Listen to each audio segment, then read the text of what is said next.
اب آپ علیہ الصلوۃ والسلام ہجرت کرنے سے پہلے باقی مسلمانوں کو بھیج رہے تھے تاکہ پیچھے جو مسلمان رہ جائیں ان کو کفار تکلیف نہ پہنچائے، حتیٰ کہ کرتے کرتے کرتے اکثر مسلمان مکہ سے مدینہ ہجرت کر کے آ گئے، اور صرف حضرت ابوبکر صدیق رضی اللہ تعالیٰ ان کے گھر والے، آپ علیہ الصلوۃ والسلام کی ذات اقدس اور حضرت علی رضی اللہ تعالیٰ عنہ باقی رہے۔ اب دوسری طرف کفار دیکھ رہے تھے کہ جو مسلمان مکہ سے مدینہ پہنچ رہے ہیں وہاں ان کی قوت دن بدن بڑھتی جا رہی ہے، وہاں مدینہ کے جو لوگ انصار ہیں وہ بھی ان کی مدد کر رہے ہیں، ان کو انہوں نے بھائی بنا لیا ہے، ان کو اپنے گھروں میں جگہ دے رہے ہیں۔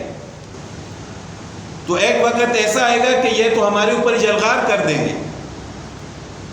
تو پھر انہوں نے دار الندوہ میں مشورہ کیا کہ کیسے رسول اللہ صلی اللہ علیہ وسلم کو مکہ سے مدینہ ہجرت کرنے سے روکا جائے۔ اب سب کفار بڑے بڑے سردار کے بیٹھے ہوئے مشورہ کر رہے ہیں کیسے رسول اللہ صلی اللہ علیہ وسلم کو روکا جائے۔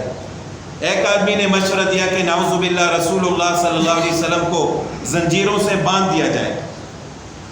تو انہی میں سے ایک شخص نے کہا کہ اس طرح آپ نے اس سے پہلے کتنے لوگوں کو روکا ہے، یعنی زنجیروں سے باندھ کر آپ رسول اللہ صلی اللہ علیہ وسلم کو نہیں روک سکتے۔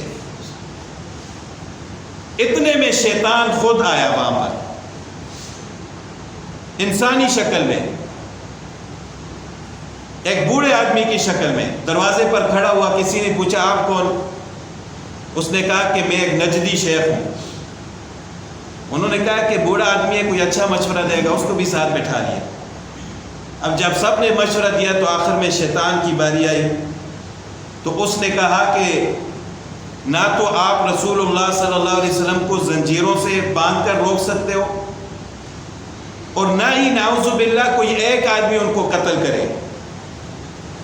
اگر ایک آدمی قتل کرے گا تو قصاص میں وہ بھی مارا جائے گا۔ تو پھر سب نے کہا کہ کیا کیا جائے کہ نعوذ باللہ ہم رسول اللہ صلی اللہ علیہ وسلم کو روک بھی دیں یا قتل بھی کر دیں اور ہم بھی نہ مارے جائیں۔ تو ایسا مشورہ تو پھر شیطان ہی دے سکتا تھا۔ تو شیطان نے کہا کہ بات یہ ہے کہ ہر ایک قبیلے میں سے ایک آدمی منتخب کرو، ہر ایک قبیلے میں سے ایک آدمی منتخب کرو اور چند آدمی جمع ہو کر رسول اللہ صلی اللہ علیہ وسلم کے گھر کے ارد گرد جمع ہو جائیں، اور رات کے وقت جب رسول اللہ صلی اللہ علیہ وسلم آرام فرما رہے ہوں تو اس وقت جا کر ان پر حملہ کر کے نعوذ باللہ ان کو شہید کر دیا جائے۔ تو اس طرح بات کسی ایک پر نہیں آئے گی،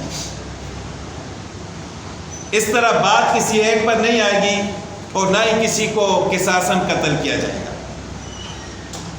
تو یہ ہجرت کی رات جو رسول اللہ صلی اللہ علیہ وسلم کے گھر کے ارد گرد کفار نے پہرا دیا تھا کہ رسول اللہ صلی اللہ علیہ وسلم کو نعوذ باللہ ہم نے قتل کرنا ہے، یہ مشورہ شیطان کا تھا۔